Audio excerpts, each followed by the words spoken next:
नमस्कार, BPL news में आपका स्वागत है। दोस्तों आज हो गया है 28 जून। जो फटाफट ब्रेकिंग न्यूज़ निकल के आ रही है एक एक करके जानेंगे। यूपी में 100 सीटों पर चुनाव लड़ेगी ओवैसी की पार्टी। असदुद्दीन ओवैसी ने प्रेस कॉन्फ्रेंस करके ऐलान कर दिया है। दूसरी बड़ी अपडेट में अब आपको बताएंगे, शिवपाल के करीबी अंबिका चौधरी सपा में लौटेंगे। इसके साथ ही कई और पुराने घटक दल के नेता आएंगे समाजवादी पार्टी में। जी हाँ, 2022 के पहले कुनबे को एक करने में लगी सपा। तीसरी बड़ी अपडेट में आपको बताएंगे, यूपी में जिला पंचायत अध्यक्ष चुनाव में 17 जिलों में भाजपा की निर्विरोध जीत तय। इटावा में अध्यक्ष बनाएगी सपा, लेकिन पर्चे खारिज होने की वजह से भड़की है सपा और कांग्रेस। चौथी बड़ी अपडेट में आपको बताएंगे, फिलहाल अयोध्या में शिवपाल ने भरी हुंकार, बीजेपी से सत्ता को बाहर फेंकने की बताया नया गुरु मंत्र।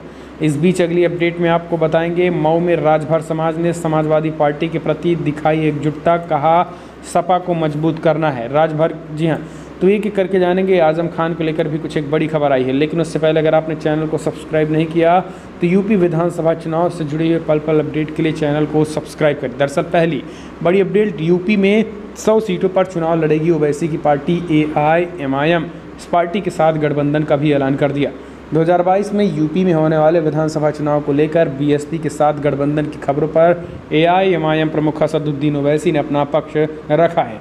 असदुद्दीन ओवैसी ने कहा है कि हम OP राजभर साहब भागीदारी संकल्प मोर्चा के साथ हैं और हमारी और किसी पार्टी से चुनाव या गठबंधन के सिलसिले में कोई बात नहीं हुई है। असदुद्दीन ओवैसी ने कहा है कि यूपी चुनाव को लेकर मैं कुछ बातें आपके सामने रख देना चाहता हूँ। हमने फैसला किया है कि हम 100 सीटों पर अपना उम्मीदवार खड़ा करेंगे। पार्टी ने केवल उम्मीदवारों को चुनने की प्रक्रिया शुरू कर दी है और हमने उम्मीदवार आवेदन पत्र भी जारी कर दिए हैं।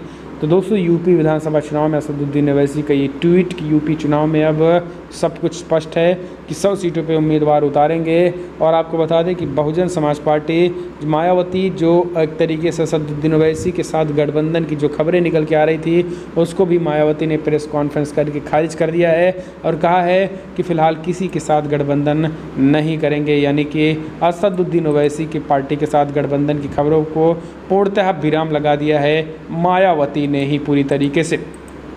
इस बीच दूसरी अपडेट भी ले लेते हैं। 2022 चुनाव विधानसभा चुनाव से पहले सपा कुनबे को एक करने में जुटी। शिवपाल करीबी अंबिका चौधरी भी सपा में लौटेंगे। दरअसल पूर्व मंत्री अंबिका चौधरी की सपा में वापसी लगभग साफ हो गई है। उनके बेटे जिला पंचायत अध्यक्ष बलिया से सब प्रत्याशी हो गए हैं। दूसरी ओर छोटे लोहिया के नाम से विख्यात दिवंगत जनेश्वर मिश्रा के खास रहे नारदा राय भी समाजवादी पार्टी में घर वापसी कर चुके हैं। ये दोनों नेता शिवपाल यादव के खास माने जाते हैं। अब पूर्वांचल में ये सवाल उठने लगे हैं कि क्या अंबिका और नारद राय के बेटे चाचा शिवपाल की भी घर वापसी हो सकती है। इसके साथ ही क्या चुनाव के पहले गाजीपुर से प्रसपा की सादा फातिमा, बसपा के विजय मिश्रा के साथ भदोही वाले निर्दलीय बाहुबली विजय मिश्रा पर भी क्या सपा का रुख कर सकते हैं? और क्या अब इन नेताओं की इच्छा पर अखिलेश यादव इनके लिए पार्टी के दरवाजे फिर से खोल सकते हैं? सवाल यही है कि आखिर किन परिस्थितियों में ये कैसे मुमकिन होगा। लेकिन आपको बता दें कि समाजवादी पार्टी में लौटने के लिए काफ़ी नेता बेताब हो चुके हैं। अब अखिलेश पर ही डिपेंड करता है कि वो किन को लेते हैं और किन को नहीं लेते हैं। अगली खबर ले लेते हैं। तो दोस्तों आपको बता दें, जिम्पस यूपी चुनाव अध्यक्ष 17 जिलों में भाजपा की निर्विरोध जीत। इटावा में अध्यक्ष बना पाएगी निर्विरोध समाजवादी पार्टी। लेकिन अब जिस तरीके से समाजवादी पार्टी के पर्चे खारिज हुए हैं उसको लेकर हंगामा शुरू हो गया है। दरअसल आपको बता दें कि बीजेपी ये दावा कर रही है कि हम 17 सीटों पर निर्विरोध चुनाव हो गए हैं। अब आप समझिए, जब मुख्य विपक्षी पार्टी समाजवादी पार्टी है तो आखिर कैसे निर्विरोध हो गए हैं। ऐसे में अब समाजवादी पार्टी ये सवाल खड़े कर रही है कि हमारे नेताओं को पर्चे दाखिल नहीं करने दिए गए, कुछ को दाखिल करने नहीं करने दिए गए और कुछ के पर्चे खारिज करवा दिए गए हैं। आखिर पर्चे कैसे खारिज हो सकते हैं, इनवैलिड कैसे किया जा सकता है? इस तरीके से समाजवादी पार्टी के नेताओं ने ये सवाल खड़े किए गए। कई जगहों पर इनवैलिड किए गए हैं, जिस वजह से लोकतंत्र की हत्या करार दिया है समाजवादी पार्टी ने। इसे कहा है कि 17 सीटों में 17 सीटों पर भी बीजेपी हारती, लेकिन इस तरीके से कहीं पर्चे खारिज तो कहीं प्रत्याशियों को जाने ही नहीं दिया गया है। अगली खबर भी ले लेते हैं। लखनऊ में निषाद पार्टी के अध्यक्ष की दादागिरी आ गई है अभी से। आवासीय बिल्डिंग में विरोध के बावजूद पार्टी कार्यालय का उद्घाटन कर दिया, महिलाओं ने किया जबरदस्त विरोध। यूपी के चुनाव में भाजपा से खुद को उप मुख्यमंत्री पद का चेहरा बनाए जाने की मांग करने वाले निषाद पार्टी के राष्ट्रीय अध्यक्ष संजय निषाद ने सोसाइटी के लोगों के विरोध के बावजूद लखनऊ के विभूति खंड स्थित पार्सनाथ प्लेंटेड बिल्डिंग के फ्लैट में पार्टी कार्यालय का उद्घाटन कर दिया है। आपको बता दें कि आवासीय बिल्डिंग है, जिसके कारण सोसाइटी के लोग यहां राजनीतिक पार्टी का कार्यालय खोले जाने का विरोध कर रहे हैं। इसी दौरान सोसाइटी के लोगों व निषाद पार्टी के समर्थकों के बीच बहस भी हुई है। अपने समर्थकों के साथ पहुंचे सांसद संजय निषाद ने भी किसी भी एक की ना सुनी और पार्टी कार्यालयों का उद्घाटन कर दिया। इस पर नाराज लोगों ने उनके कार्यालय की बिजली व पानी का कनेक्शन काट दिया। वहीं बिल्डिंग की महिलाओं ने निषाद के समर्थकों को पार्टी कार्यालय के बाहर निकाल दिया। अगली खबर भी सुन लीजिए। शिवपाल यादव ने बीजेपी को सत्ता से बाहर करने के लिए दिया गुरु मंत्र, पहुंचे थे अयोध्या। दरअसल अयोध्या पहुंचे प्रगतिशील समाजवादी पार्टी के राष्ट्रीय अध्यक्ष शिवपाल सिंह यादव ने बीजेपी को सत्ता से बाहर करने के लिए गुरु मंत्र भी दे दिया और एकजुट विपक्ष होकर चुनाव लड़े तो आसानी से सत्ता से बाहर बीजेपी को किया जा सकता है। शिवपाल यादव ने राम मंदिर ट्रस्ट पर लगे आरोपों पर कहा है कि संपूर्ण देश की जनता ने चंदा दिया है, अपनी निधि समर्पण की एक एक पाई का हिसाब होना चाहिए। इसकी जांच किसी निष्पक्ष संस्था द्वारा कराई जाए। शिवपाल सिंह यादव रविवार को अयोध्या पहुंचे और उन्होंने हनुमान गुफा मंदिर में संतों से मुलाकात किया। उन्होंने संत समाज को आशीर्वाद लिया। शिवपाल यादव ने आम आदमी पार्टी और समाजवादी पार्टी द्वारा राम मंदिर ट्रस्ट और भारतीय जनता पार्टी के ऊपर जमीन विवाद मामले पे लगाए जा रहे आरोपों पर अपनी प्रतिक्रिया देते हुए कहा है कि चुनाव नज़दीक है, 6 महीने बाद चुनाव है, सरगर्मियाँ तेज है। इस तरीके से उन्होंने बातें की। अगली खबर भी ले लेते हैं। तो दोस्तों, फिलहाल मऊ में राजभर समाज की एकजुटता पर दिया जोर, आगामी विधानसभा चुनाव सभा को मजबूत करने पर मंथन। दरअसल रविवार को नगर के एक मैरिज हॉल में समाजवादी राजभर सम्मेलन का आयोजन कर रही है। राजभर के छोटे छोटे राजभर जातियों को एकजुट करने के लिए समाजवादी पार्टी बैठकों का दौर शुरू कर दिया है।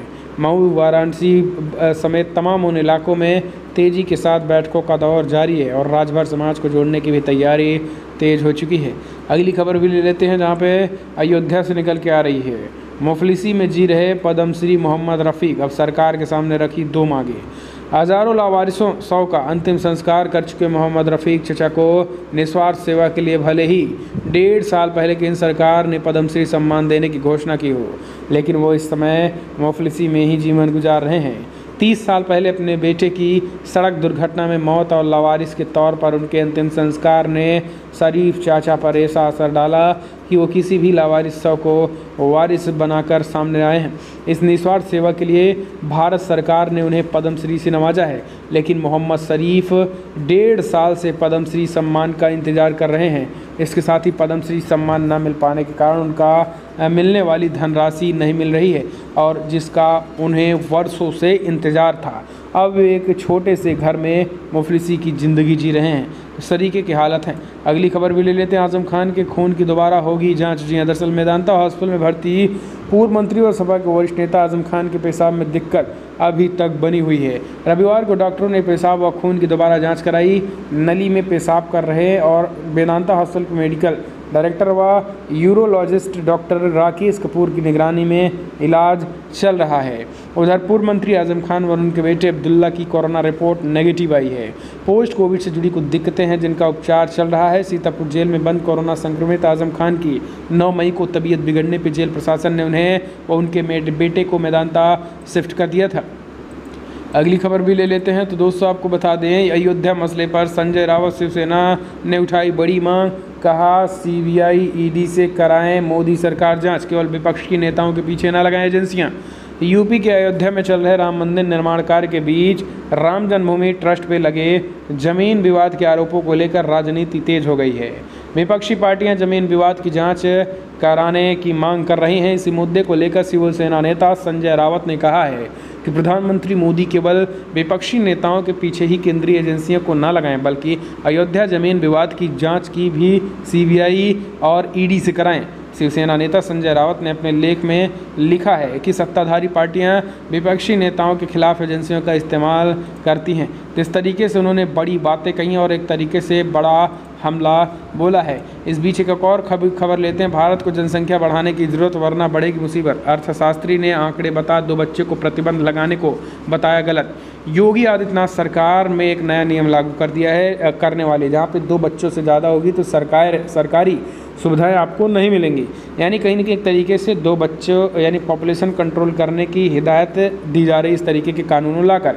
लेकिन अब एक अर्थशास्त्री ने इस तरीके के आंकड़ों को मूर्खतापूर्ण बता दिया है। उनका कहना है कि भारत को जनसंख्या बढ़ाने की ज़रूरत है वरना मुसीबत बढ़ जाएगी। अर्थशास्त्री ने कई चीज़ें कही है। भारत में फर्टिलिटी गिर रही है, अधिक जनसंख्या के फर्जी डर को त्याग देना चाहिए और कम कामकाजी उम्र के लोग 55 से 65 वर्ष और वृद्ध आश्रितों के साथ भविष्य की तैयारी करनी चाहिए। तो ये रिपोर्ट आई है। बड़ी खबरों में इतना ही, लेकिन अगर आपको वीडियो पसंद आए तो लाइक कर शेयर करें, कमेंट के माध्यम से प्रयास देना ना भूलें। चैनल को सब्सक्राइब करें पल पल के अपडेट के लिए।